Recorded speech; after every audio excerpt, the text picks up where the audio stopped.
Hello, xin chào các bạn đã quay trở lại với review 5 phút. Ở cuối tập 65, trong khi Hồng cùng một vài thân vệ của mình đã trở về, thì La Phong vẫn còn đang tiếp tục khám phá nơi này. Và rốt cuộc, La Phong cũng tìm thấy điều mình cần. Nhanh chóng đi vào bên trong, La Phong đã gặp may mắn khi thu hoạch được rất nhiều mộc nha tinh. Không chỉ vậy, sau đó, anh ấy còn gặp được Ba Ba Tháp, một cô gái có trí năng sinh mệnh siêu phàm. Tiếp theo, sau khi tiết lộ một vài điều về chủ nhân và những giấc gấp kia, Ba Ba Tháp đã đưa La Phong tới vị trí trung tâm. Sau đó, một hư ảnh khổng lồ hiện ra, theo lời của Ba Ba Tháp, đó chính là nơi chứa đựng thi thể của Hồ Diên Bác, người được gọi là chủ nhân của Vẫn Mặc Tinh. Lúc này đây, nhìn về phía trước, La Phong có cảm giác cảm phục vô cùng. Chính vì thế, anh ấy cũng ngay lập tức hành lễ trước thi thể của vị chủ nhân kia. Và tiếp theo, sau khi La Phong hành lễ, Ba Ba Tháp cũng liền hỏi, hiện tại anh ấy có muốn bái kiến chủ nhân làm sư phụ của mình không? Thế nhưng, đáp lại câu hỏi đó, La Phong lại có chút lưỡng lự. Tế bái một người đã khuất làm thầy, đây quả là điều lạ lùng. Và Ba Ba Tháp cũng hiểu suy nghĩ của La Phong.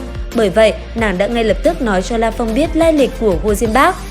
Theo như lời của nàng, chủ nhân chính là tồn tại vĩnh hằng. Ông ấy đã sống tới 6.000 kỷ nguyên, hiển nhiên là một tuyệt thế cường giả trong vũ trụ.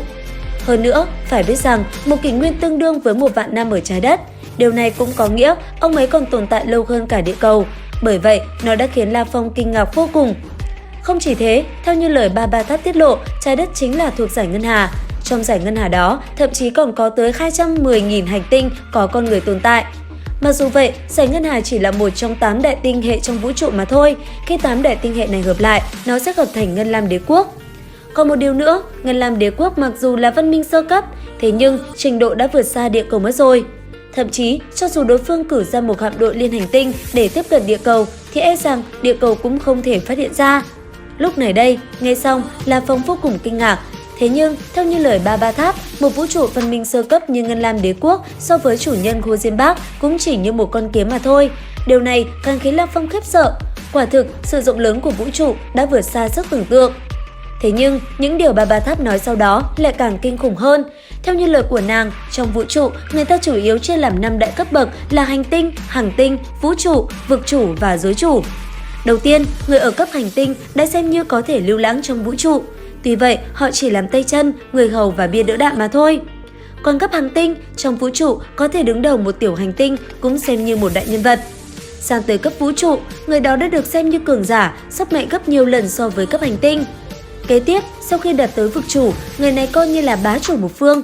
Quốc gia vũ trụ văn minh sơ cấp cũng không dám dễ dàng trêu vào loại người này. Cuối cùng là giới chủ, đây chính là vua một cõi, muốn chiếm một tinh hệ làm lãnh địa cũng rất dễ dàng. Thế nhưng, nếu có người vượt qua giới chủ thì đó chính là tồn tại bất hủ, thậm chí là tồn tại vĩnh hằng hoặc có thể gọi là thần linh. Và chủ nhân Hồ Diên Bác chính là một người như vậy. Nghe xong, La Phong nín thở vì kinh ngạc. Tuy vậy, theo như lời Ba Ba Tháp, cho dù La Phong có được truyền thừa của chủ nhân, hơn nữa được nàng trợ giúp, ít nhất cũng phải mất 10 vạn năm mới có thể miễn cưỡng trở thành giới chủ mà thôi. Tuy nhiên, có một biện pháp tu luyện nhanh hơn, đó chính là đoạt xá. Biện pháp này chính là đoạt lấy thân thể của chủng tộc có huyết thống cường đại.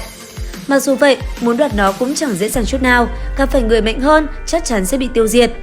Cuối cùng, sau khi nói rất nhiều điều về vũ trụ rộng lớn, Ba Ba Tháp vẫn là muốn La Phong bái chủ nhân của mình làm thầy. Và nàng cũng nói cho La Phong biết, nếu như bái sư, anh ấy mới có thể tìm được những lễ vật mà chủ nhân chuẩn bị cho đệ tử mình. Đương nhiên, La Phong cũng có thể lựa chọn không bái sư.